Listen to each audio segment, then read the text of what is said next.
Reporte 100.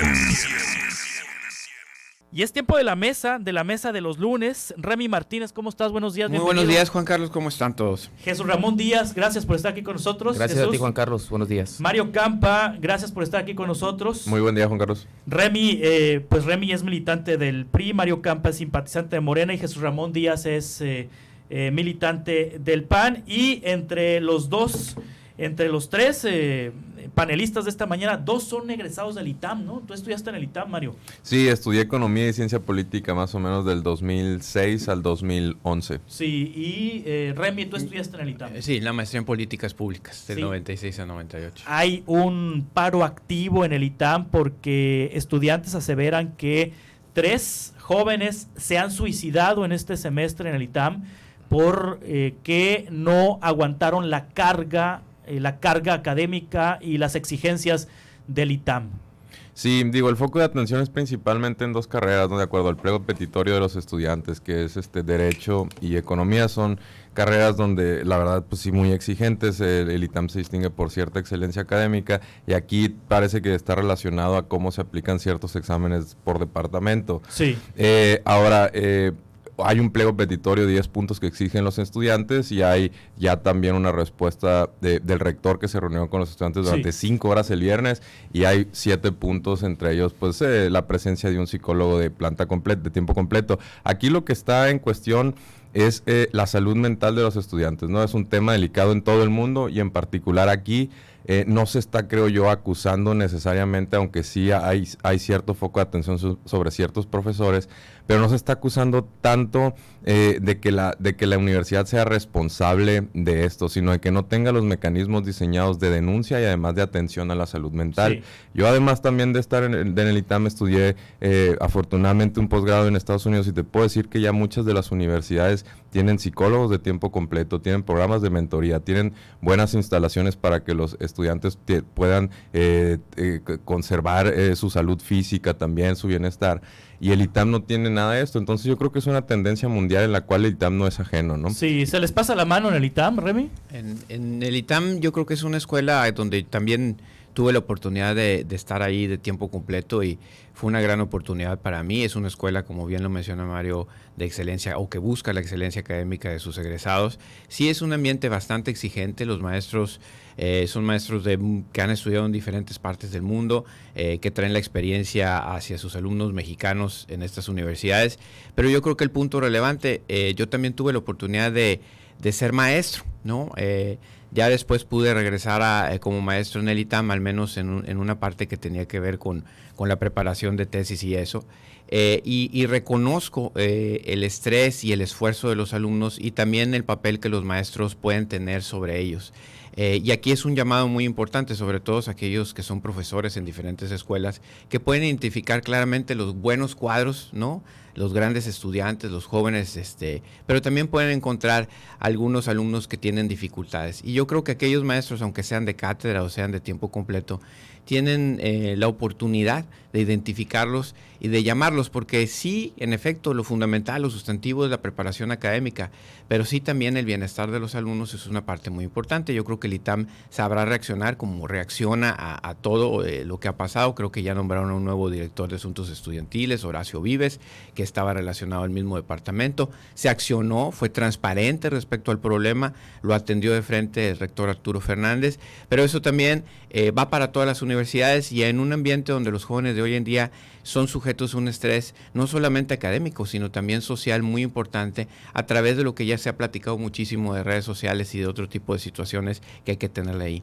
Muchos claustros en diferentes partes del mundo y en Estados Unidos, inclusive aquí en México, el TEC de Monterrey, creo que en el campus de Monterrey tiene un centro especial para la espiritualidad, la meditación, un espacio para poder recobrar las ideas, que yo creo que también son prácticas muy importantes. Hablaba con un colega que acaba de regresar de una de las universidades más prestigiosas en Inglaterra y me dice, yo aprendí meditación allá, es obligatorio. el acudir a este tipo, y he visto diferentes reportajes que hablan de este tipo de actividades que ayuden a las personas y a los estudiantes a recobrar. Amén de que hay personas que necesitan mayor tratamiento y que yo creo que ahí es donde está el punto muy importante de atención. Muy bien, pues para poner en contexto al auditorio sobre lo que está pasando en el ITAM y retomando los asuntos políticos, Jesús Ramón Díaz, la semana pasada, digamos que López Obrador tuvo una semana completa.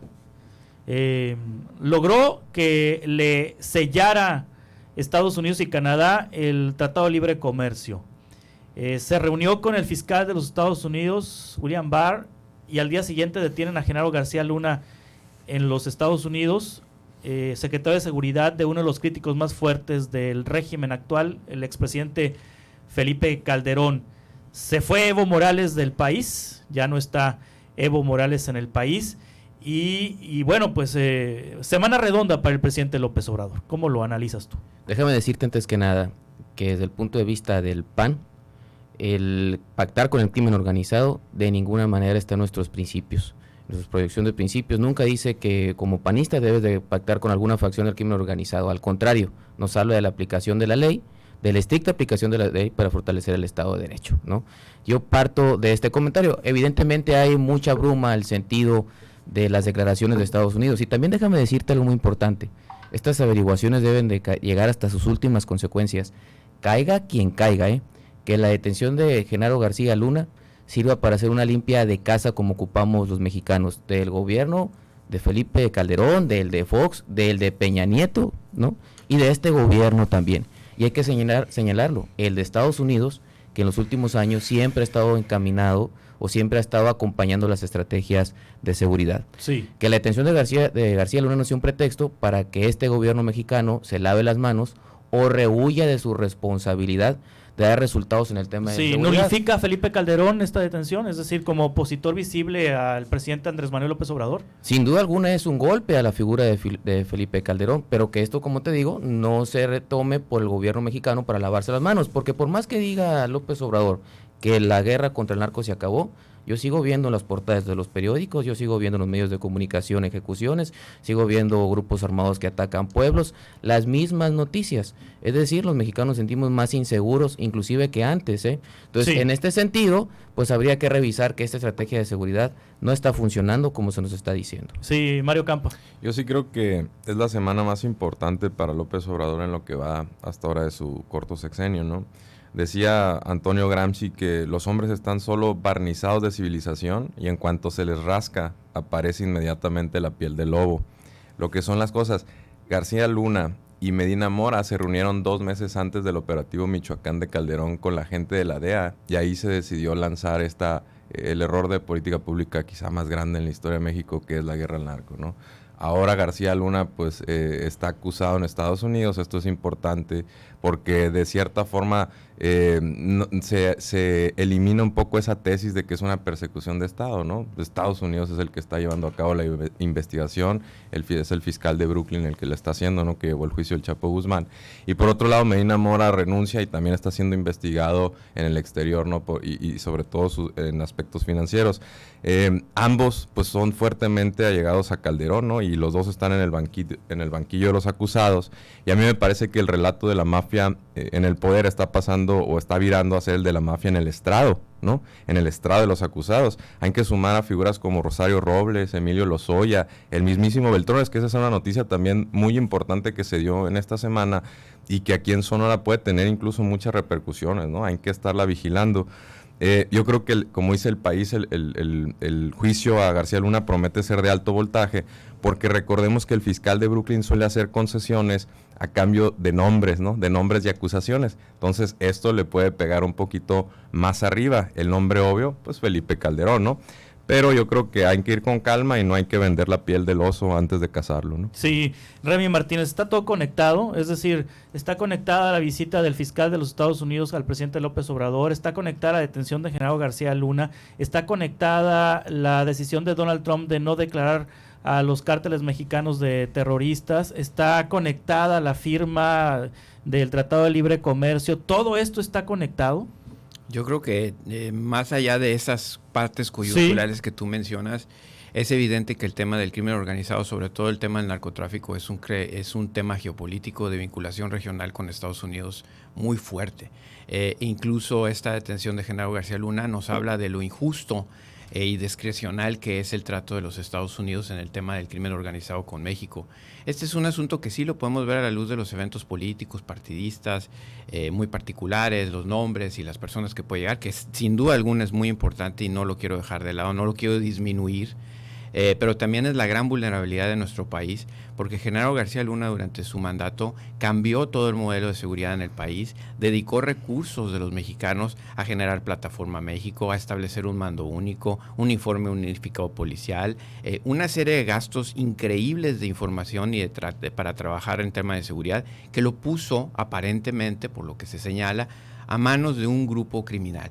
Y eso es una gran vulnerabilidad, así como el símbolo de que él estuviera resguardado en los Estados Unidos y que de ahí de Estados Unidos lo decidieran tomar. Claro, ya podremos ver más adelante si resulta culpable, claro que sí, pero eso nos debe llamar la atención, claro que al presidente de la República actualmente y a los demás liderazgos de gobierno que hablan de que en el tema del crimen organizado, en el tema de la seguridad, básicamente estamos solos y debemos de hacer algo a partir de nuestra visión que queremos para el país, porque es algo sumamente importante, dañino, grave, el que esa persona con ese nivel de influencia en nuestro gobierno haya tenido esa apertura. Y están hablando de otras personas y de otros nombres. Ahorita mencionaron a Medina Mora, y también mencionaríamos a Tello Pion y mencionaríamos a otras personas que fueron personas muy vigentes, muy poderosas. Y en el sexenio de Felipe Calderón, no olvidemos, 2 secretarios de gobernador murieron de forma bastante, al menos sospechosa, durante ese sexenio. Estamos ante una situación muy importante que seguramente en los próximos meses tendrá que hablar. Sí, ¿por qué sacan a Beltrones? ¿Qué lectura tienen ustedes de que en este contexto de lo que ocurrió con la detención de Genaro García Luna, en este contexto de lo que ocurrió la semana pasada en el país, de pronto Reforma toma una nota, o más bien publica una nota de 8 en donde dice que Mario Fabio Beltrones tramitó un amparo, de esos amparos buscadores, para saber si lo estaban investigando en Chihuahua, en un caso que Javier Corral denunció el año pasado?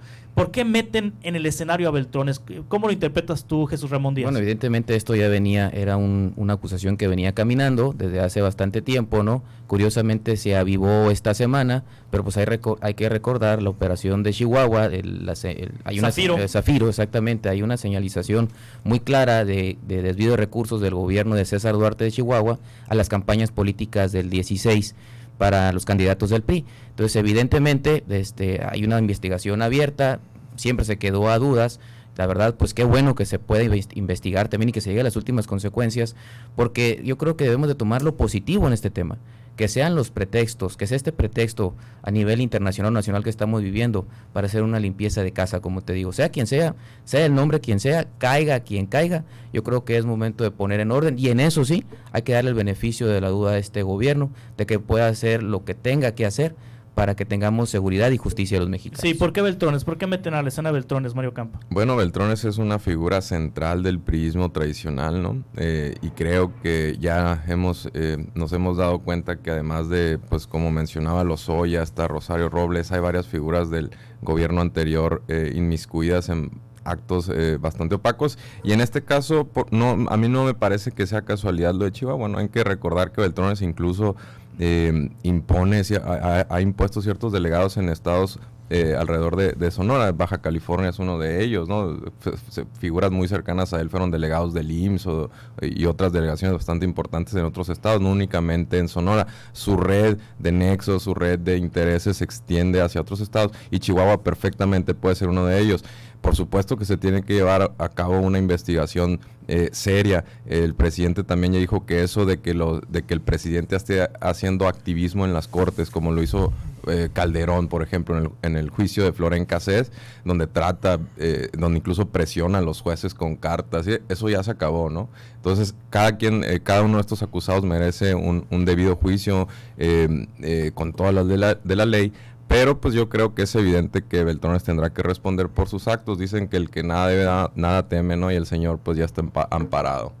Bueno, buscó un amparo, ¿no? Y se negó porque no hay alguna indagatoria que pudiera la jueza pues encontrar, ¿no? Es lo que se supo. Sí. Remy Martínez Cantú, ¿por qué meten a Beltrones en la escena? Yo uso la frase que usaron, y yo creo que es una figura central en la política, ha sido una figura central en la política, y es evidente que siempre nosotros hemos observado que a Beltrones siempre le han acercado una que otra acusación, en la cual siempre ha respondido de frente, como en este caso. Él hizo una aclaración, que no era aclaración, simplemente dio certeza respecto a lo que estaba sucediendo, y la utilización de Reforma para sacar una nota en este momento, pues evidentemente tenía que ver con la agenda que Reforma persigue en este momento, que tiene que ver con la agenda que tiene el PAN o ciertos grupos del PAN para desviar la atención de lo de Genaro García Luna. Eso es lo que se ve.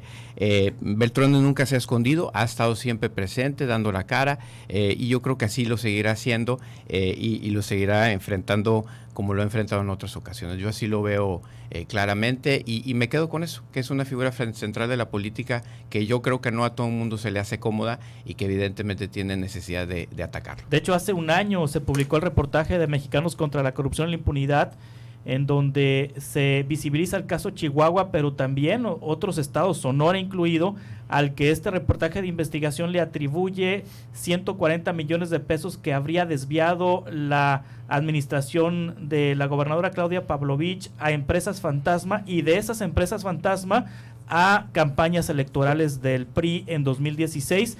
Es un reportaje que publicó hace un año exactamente Mexicanos contra la Corrupción y la Impunidad, y que a un año únicamente la Fiscalía de Chihuahua es la que ha abierto carpetas de investigación en torno a este caso. Es una lástima que la gran estafa aquí no haya tenido repercusiones, ¿no? Inmiscuido, por ejemplo, Telemax, aquí no haya habido repercusiones además de lo que está pasando en Chihuahua. Aquí la Fiscalía pues prácticamente no está persiguiendo a nadie. Lo mismo la Contraloría, no es para mí casualidad que sin embargo haya sacado una nota donde pone a Sonora entre las entidades más corruptas de México, ¿no? Esta nota salió la semana pasada. Vamos atrasados en la implementación del Sistema Nacional Anticorrupción. Se hace ahí es quizá el estado donde hay más denuncias de corrupción per cápita en todo el país. Me parecen cifras y datos preocupantes, ¿no? Yo creo que tendrían que salir gente de la Contraloría a dar su versión de los hechos, a explicar en qué avance va el Sistema Nacional Anticorrupción,